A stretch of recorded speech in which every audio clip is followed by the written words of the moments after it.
So the best way to describe the HTC 10, the no gimmick phone. That's exactly what the HTC 10 is all about. It's about taking things back to basics while taking what you did good, upgrading it, improving it, and that's what HTC's done here with the HTC 10. So let's start off my review here talking about the build quality of the 10. Very solid, feels very good in the hand. You have that all metal design, mostly metal, because you do have the sort of the rubber for the antenna bands around the phone, as you can see on there, especially on the top as well too. But it's got that nice metal and glass feel to it. Very, very good in the hand. The coating that they put on the back here is a lot less slippery than previous devices, so it's more comfortable to hold, and it doesn't sort of just fling out of your hand like it did on the M8 and even on the M9. It's a little too slick there. Now you can see on the edges you have these sort of sandblasted chamfer edges, and it sort of has a nice little shine and sort of a different look to it when you kind of put it in light in a specific way. And I really like that. I think it gives the phone a very unique look, something that we haven't seen on other phones before, especially flagship phones this year. So I'm really, really happy that HTC has sort of put that in there. I would like to see them sort of put some type of a tint or a different little color in there to sort of make it a little bit more unique. Be pretty cool to sort of make it stand out just a little bit more. Beyond that, the HTC, very good build quality on here on the 10, feels good in the hand like I said before. Now let's take a look at some of the upgrades that they've done, some of the key upgrades they've done from previous devices to now. One of them being that the 5.2-inch display is now a Quad HD display. That's a great step up from HTC. It brings it up with the rest of the flagship phones out there. It was always disappointing that they would always kind of go with 1080p when you had Quad HD for quite some time. Glad to see they're up here with it. It's Super LCD 3, so you're not going to necessarily see the deep blacks or sort of the oversaturated colors with it. But what you do get is nice Quad HD resolution, picture quality, video content, operating system, everything inside of it looks good. I don't really have any complaints there on that. So kudos to them for getting the screen quality up. The next thing they added is a fingerprint sensor here on the bottom.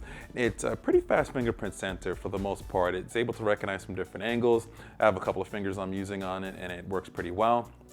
Now, I wouldn't say it's as fast as the Samsung Huawei, especially the Huawei or the iPhone fingerprint sensors, but it's suitable and it gets the job done. It also acts as a home button to bring you back to the home screen. I kind of wish it was a physical button. It does give a feedback when you do press down on it, but I would like to see it be like a physical button. I think it feels just a little bit better kind of tapping home on the screen there. And I'm sort of now a fan of fingerprint sensors sort of being on the back. I think it's a little bit better in that location, but like I said, it works, and I'm glad HTC has it here, and it's pretty good. Now internally, the phone is running the specs that you would expect from today's smartphones. Snapdragon 820 processor, 4 gigabytes of RAM, comes with 32 or 64 gigabytes of built-in storage with it, but it does have the micro SD card slot. I'm glad to see sort of that coming back, and you can add up to 2 terabytes with it. HTC gave us a 200 gigabyte card to throw in here. It's fast, it does a job, and I'm glad to have expandable storage, especially when you have a lot of preloaded software inside of a lot of these phones, and you take a lot of pictures, video, and content, music and such, and that internal storage can get ate up really, really fast. Having the ability to offload that onto the SD card and easily be able to transfer content through the SD card is just the way to go, especially on mobile phones. I'm glad to see that they've included that back here on the HTC 10. So internally is what you expect. Speeds have been fast with it. It has been, I haven't had any slowdowns or anything like that. Over time, give it a few months, maybe we might see something, I don't know. But right now, for my testing over the last 3.5 weeks, the phone has been snappy and it has been flying, and I haven't had any sort of lag or any sort of weird random things sort of pop up with it. And that's sort of how it's been with a lot of phones that run the 820 and either 3 or 4 gigs of RAM. So you're not gonna have to worry about there. Now let's dig a little bit deeper and talk about the software. The HTC 10 runs Android 6.0. It has HTC sort of custom UI on top of it. It's no longer called HTC Sense. That's the name that they've gone away from, which is something I suggested that they should have done a couple years ago. Check out my video talking about that on the One M8. And they sort of gone with a mix of a stock and custom experience to go along with it. You can still tell, obviously, there's some Sense elements with it, especially if you go into the app drawer. That's obviously typical Sense UI configurations. But if you swipe down at the top and look at the notification tray, that's mostly Android mostly a stock Android experience. The settings menu, you hop into there, mostly stock Android, some HTC customizations obviously within there as well too. But as you can see, mostly it's a pretty clean experience. And one of the things that's making it nice and clean is that there's not a lot of duplicate applications on here, if any at all. You really only have one calendar, and it's the Google Calendar. The Photos app is your gallery. The Play Music app is your music player, the default one in the phone. You can add more if you want to, but it's not gonna come with anything pre-installed with it. As long as you're not with the carrier. This is a carrier independent one, so who knows what they're gonna stuff inside of it. But I really like that. It causes much less confusion, and it makes it a lot easier to use the phone and add anything that you want to add here with it. Now, speaking of ease of use, one of the interesting things that they've done is they've kept sort of their theming and stuff like that. You can see we have a little fun theme on the phone here. But they've sort of taken it a step further. They call it HTC Freestyle. Now, when you use HTC Freestyle, it sort of puts widgets and sort of stickers, a little like stickers, but widgets on the screen, and those sort of act as shortcuts to the applications you want to jump to. I use this for a little bit. It's not necessarily a power user thing. I kind of call it a fancier way to get into sort of easy mode and make it a little bit easier for people to use the phone. I think that's a pretty cool and intuitive way to kind of go about it instead of giving a really dumbed down, big giant button look to easy mode. So they kind of gave it some flair, some style with it. And I think for some people out there that are a little bit more casual or first time smartphone users and are not necessarily the most tech savvy, I think that actually might be pretty cool to use. So I'm not gonna knock it too much, but if you're sort of a veteran smartphone user, it's not something I would say you're probably gonna be looking to use too much of. Another thing you'll notice here on the HTC 10 is that the front-firing speaker is a little bit different this go around. See, on the top you have sort of a tweeter speaker here, and then at the bottom you have sort of a subwoofer grill right at the bottom next to the USB Type-C port. The way that boom sound works now, it sort of works like a tweeter and subwoofer combination, so they give you that nice, rich sound that HTC boom sound is known for, and it does sound pretty good. I wouldn't say it is as loud or as good as previous boom sound versions, but it will do the job, and it still is far better than most smartphones that you get out there. They still have the best speakers on a smartphone in the game today. HTC, you keep first place with that obviously here, but it's a little bit different here on the 10, and it's still quality. Where they really made the difference is in the headphone jack. So you do have a audio DAC inside of here. It should be a 24-bit audio DAC inside of this, inside of the HTC 10, which uses boom sound. So if you plug in some premium high quality headphones inside of it, we used actually the Blue Lolas for this, and you will get some rich, great, awesome sound coming from it. The best to describe it is that you're hearing MP3 music one way, and then you get some good headphones, and it's like a whole different ball game. HTC, definitely, if you're a music buff, this is the phone you want to go with. If you really want to listen to music on the go and you want to use your smartphone for it, and that's that important to you, the HTC 10 is by far the best at that, and have to commend HTC for continuing that tradition of keeping audio quality the best on their smartphones.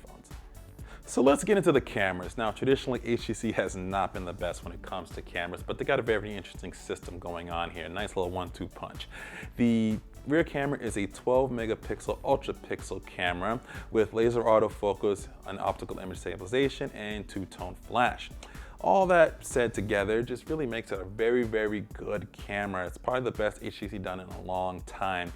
When you take pictures, colors for the most part are either on the neutral side or a little bit on the flat side. It doesn't sort of punch you with a whole lot of saturation and color like you typically see with a lot of other smartphones, so it kind of gives you a little more natural look. It can come off a little flat depending on the lighting. You can get a little bit over brightness, but overall the picture quality is really good. I'm actually pleasantly surprised at how well it does perform.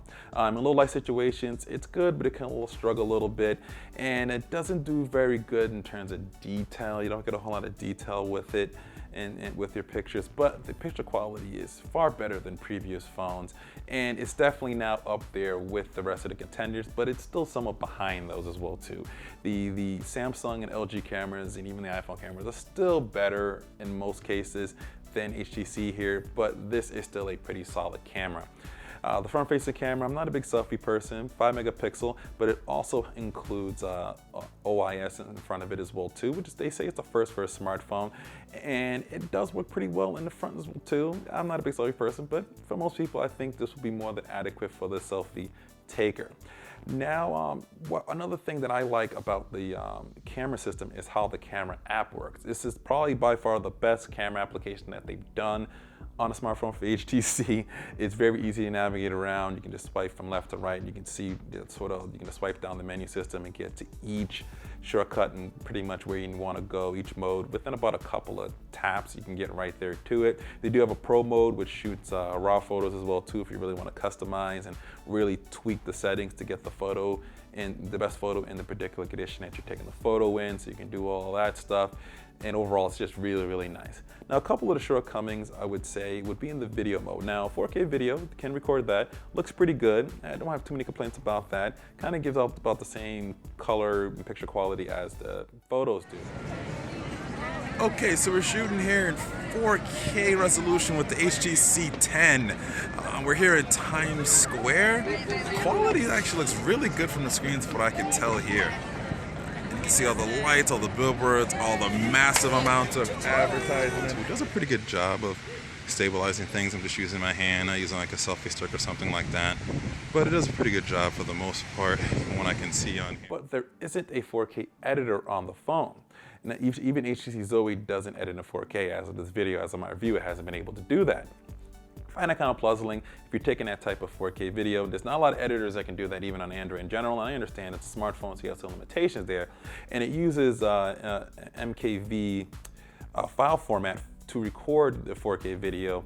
But I would like to see an HTC include something into their software. Most companies do that. Samsung does that. I believe LG has something as well on their phone that just allows you to do some quick and small edits and be able to edit in that super high quality and maybe even take some screen grabs or something out of it.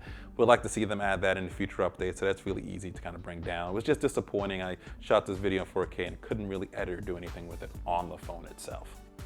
Now, with all those features I just talked about now, it's really going to boil down to battery life on a smartphone. It's obviously one of the most important things. This comes with a 3,000 milliamp hour battery. It has a USB Type-C port on the bottom of it and does support quick charge with it as well too.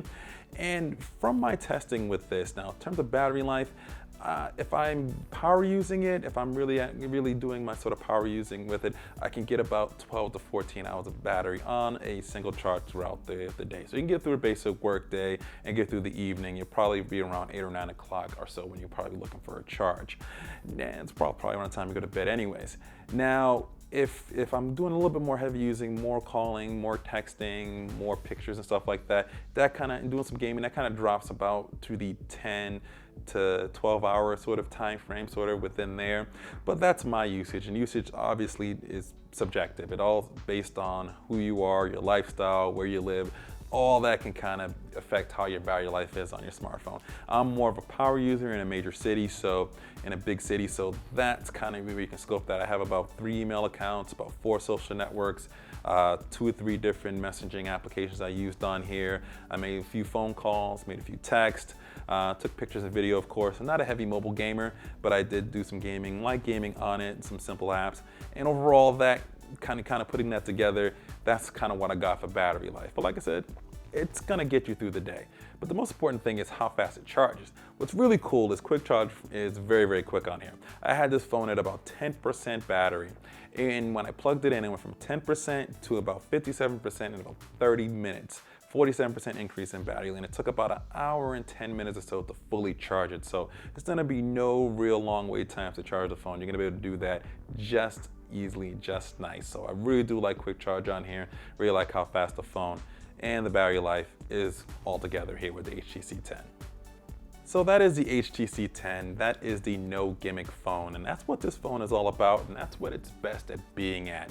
It's a phone that's really meant for the person that's really looking for a phone first, and then everything else around it be pretty good quality, or it's something that doesn't give you any compromises. There's no compromises with the HTC 10. You get a good camera, you get good software, you get a good overall experience here. There's very few things I can really nitpick at.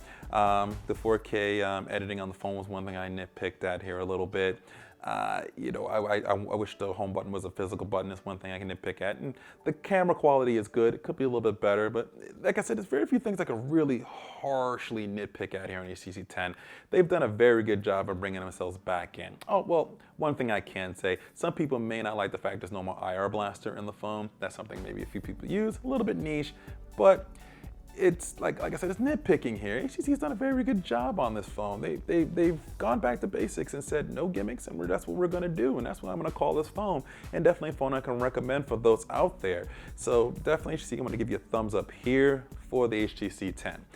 You can check out our full written review as well too. The link will be in the description of that if you want to know some more details. Gone a little deeper into sort of my review if you check that out. Also, be sure to give this video a like if you liked it, subscribe to our YouTube page, connect with us on all our social networks. The links to those are in the description. And always remember to live your tech world high definition. Thanks for watching.